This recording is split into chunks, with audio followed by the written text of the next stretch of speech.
যত ধরনের পিঠা আছে তার মধ্যে পাটিসাপটা এবং ফুলঝুরি পিঠা আমার একটু বেশি বানানো হয়, কারণ দুটো পিঠা যেমন সহজ তেমন মজার। এই পাটিসাপটার পুর খেতে যেমন মজা হয় তেমন নরম, আর ফুলঝুরি পিঠা অনেক দিন সংরক্ষণ করে খাওয়া যায়, এতে করে নাস্তা অথবা চায়ের সাথে বাহিরের খাবার খেতে হয় না। প্রথমে পাটিসাপটা পিঠার ব্যাটারের জন্য চাউলের গুঁড়া নিচ্ছি 1 কাপ, সাথে ময়দা নিব 1/2 কাপ। আর পিঠা নরম করার জন্য ময়দা অবশ্যই নিতে হবে। মিষ্টির জন্য চিনি দিচ্ছি 2 টেবিল চামচ, এখানে গুঁড়ো ব্যবহার করব। লবণ দিচ্ছি 1/4 চা চামচ। শুকনো উপকরণগুলো মিশিয়ে গুড় দিচ্ছি 2 টেবিল চামচ। আপনারা যদি গুড় অথবা চিনির যে কোনো একটা ব্যবহার করতে চান তাহলে 1/4 কাপ ব্যবহার করবেন। এবার অল্প অল্প পানি দিব আর মিশিয়ে নিব। বেশি পানি একসাথে ব্যবহার করবেন না, কারণ ব্যাটার বেশি ঘন হলে পিঠা শক্ত হবে, আর বেশি পাতলা হলে পিঠা বসতে চাইবে না। ব্যাটার রেডি করে 20 থেকে 30 মিনিট ঢেকে রাখবো, এতে করে চাউলের গুঁড়া ফুলে উঠবে আর পিঠা নরম হবে। 2 টেবিল চামচ চাউলের গুঁড়া দুধে ভিজিয়ে সাইডে রাখবো, আর এটা পুর বানানোর সময় ব্যবহার করব। পুর বানানোর জন্য একটা প্যানে দুধ নিব 1 লিটার। আমি গরুর খাঁটি দুধ ব্যবহার করছি। আপনি যদি গুঁড়া দুধে বানাতে চান তাহলে 1 কাপ গুঁড়া দুধের সাথে 4 কাপ পানি মিশিয়ে নেবেন। ফ্লেভারের জন্য 2টা এলাচ দিচ্ছি। চুলার আঁচ মিডিয়ামে রেখে ধীরে ধীরে দুধ জাল করব, এতে পুর অনেক মজা হয়। দুধ একটু ঘন করার জন্য গুঁড়ো দুধ দিচ্ছি 2 টেবিল চামচ। এর বেশি গুঁড়া দুধ দিলে পুর শক্ত হয়ে যাবে। চিনি দিচ্ছি 2 টেবিল চামচ, শেষে একটু গুঁড়ো দিব। তবে পাটিসাপটা পিঠার পুর হালকা মিষ্টি হয়, সেদিকে খেয়াল রাখবেন।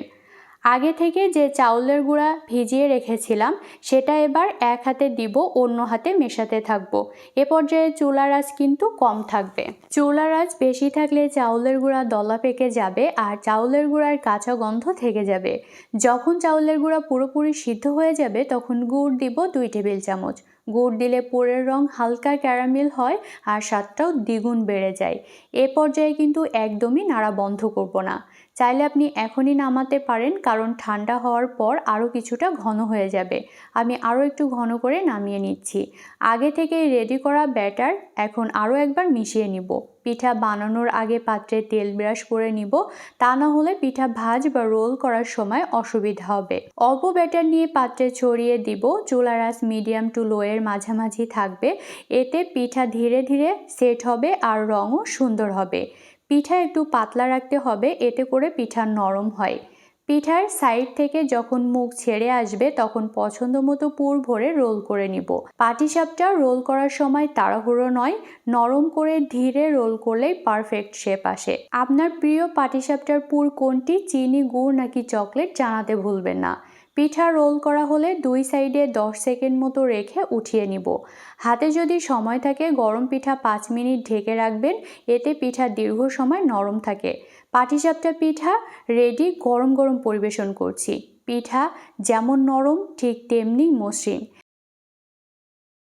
ফুলঝুরি পিঠার ব্যাটার রেডি করব, তার জন্য একটা বোলে ময়দা নিচ্ছি 1 কাপ, সাথে চাউলের গুঁড়া নিচ্ছি 1/2 কাপ, চিনি দিচ্ছি 1/4 কাপ, গুঁড়া দুধ 1/3 কাপ। গুঁড়া দুধ দিলে পিঠা অনেক মজা হয়। লবণ 1/4 চা চামচ।